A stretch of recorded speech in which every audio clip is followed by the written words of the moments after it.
Oke, good morning students. Materi kita hari ini itu tentang have dan has. Nah, bisa dilihat, diperhatikan, have dan has itu artinya sama, yaitu artinya mempunyai. Nah, jadi penjelasan singkatnya, pemakaian have dan has itu dalam simple present tense itu artinya mempunyai. Nah, have dan has di sini itu dalam kalimat simple present tense atau kalimat simple sederhana itu berfungsi sebagai kata kerja bantu. Kata kerja bantu. Nah, jadi yang pertama saya akan jelaskan itu adalah penggunaan have. Nah, sebelum saya jelaskan lebih lanjut, untuk membuat kalimat itu ada 3 pola. Yang pertama, subjek, predikat, objek, atau subjek, kata kerja, objek. Nah, dalam bahasa Inggris, jika tidak ada kata kerja asli atau kata kerja bentuk pertama, maka digunakanlah kata kerja bantu. Nah, kata kerja bantu yang kita pelajari hari ini yaitu adalah kata kerja bantu have dan has, artinya mempunyai. Nah, untuk pembagiannya, yang pertama have ini disesuaikan dengan subjeknya. Nah, jadi tidak semua subjek itu menggunakan have, dan has juga nanti tidak semua subjek menggunakannya. Nah, yang pertama yaitu have. Yang menggunakan have ini subjeknya adalah I, terus you, we, they. Nah, jadi 4 subjek itu yang bisa menggunakan have. Nah, jadi selain itu tidak boleh menggunakan have. Nanti ada penjelasan lebih lanjut. Nah, misalkan I, you, we, they. Sorry. Nah, jadi yang menggunakan have, I have, you have, we have, they have. Nah, jadi itu yang menggunakan have. Terus Tony and Tono. Nah, Tony and Tono itu 2 orang. Nah, kalau 2 orang itu adalah kata gantinya they, mereka. Sama di bawahnya the boys. The boys itu anak laki-laki. Anak laki-lakinya itu lebih dari 1. Nah, itu dikatakan juga they. Sama juga the cats. The cats itu lebih dari 1 kucingnya, maka dikatakan they. Nah, jadi itu yang menggunakan have. I have, you have, we have, they have. Nah, itu yang boleh menggunakan have. Contohnya, I have a book. Saya mempunyai sebuah buku. You have 3 apples. Kamu mempunyai 3 apel. They have a big house. Mereka mempunyai rumah yang besar. Tony and Tono have new pens. Tony dan Tono punya pena baru. Pena itu pulpen. The boys have some books. Anak laki-laki itu punya beberapa buku. The cats have a big house. Kucing itu mempunyai sebuah rumah yang besar. Nah, itu tadi contoh kalimat positif. Untuk membuat kalimat negatif yang menyatakan tidak mempunyai, maka kita memerlukan kata do not, atau boleh disingkat dengan don't. Nah, itu menyatakan kalimat negatif yang artinya tidak mempunyai. Kalau di atas tadi itu kalimat positif. Nah, sekarang kalimat negatifnya. I do not have a book. Saya tidak mempunyai sebuah buku. Nah, jadi tinggal ditambahkan do not, atau boleh disingkat dengan don't. I don't have a book. Saya tidak mempunyai sebuah buku. You do not have 3 apples. Kamu tidak mempunyai 3 apel. They do not have a big house. Mereka tidak mempunyai rumah yang besar. Tony and Tono do not have new pens.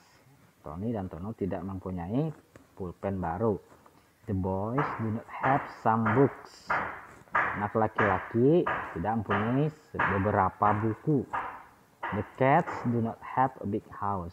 Kucing-kucing tidak mempunyai rumah yang besar. Nah, itu tadi kalau untuk kalimat negatif. Bagaimana sekarang kalau kita mau bertanya? Untuk kalimat tanya, tetap menggunakan kalimat do di depannya, itu kata bantu juga, tetapi tidak usah ditambahkan not. Ini kalimat positif, cuma ditambahkan kata do di depan kalimatnya dan di belakang kalimatnya diberi tanda tanya. Nah, kalau di kalimat positif tadi I have a book, maka you have a book, kamu mempunyai sebuah buku. Nah, kalau kita mau bertanya, kalimat tanya, do you have a book? Apakah kamu mempunyai sebuah buku? Maka ditambahkan kata do di depan kalimat dan di belakang kalimat diberikan tanda tanya. Untuk menjawabnya,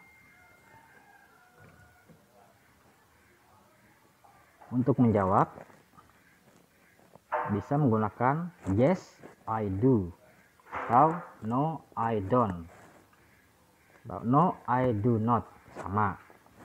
Jadi tinggal kita ulangi pertanyaannya. Misalkan, do you have a book? Yes, I do.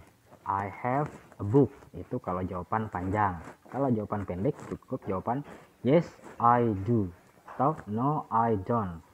Untuk jawaban panjang bisa menggunakan yes, I do. I have a book. Atau no, I don't have a book. Itu jawaban panjang. Do they have a big house? Yes, they do.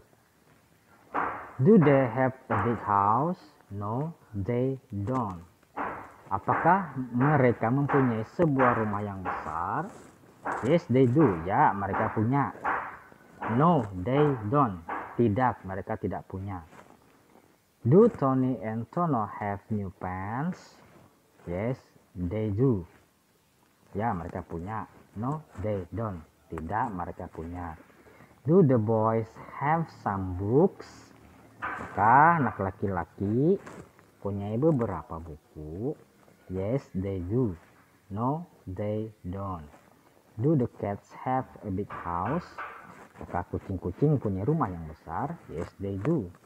Tahu jawabannya no, they don't. Boleh juga kalau kita menggunakan kata tanya what.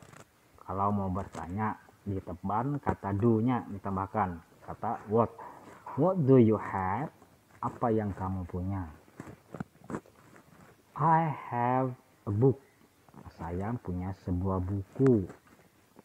What food do they have for dinner? Makanan apa yang mereka punya untuk makan malam?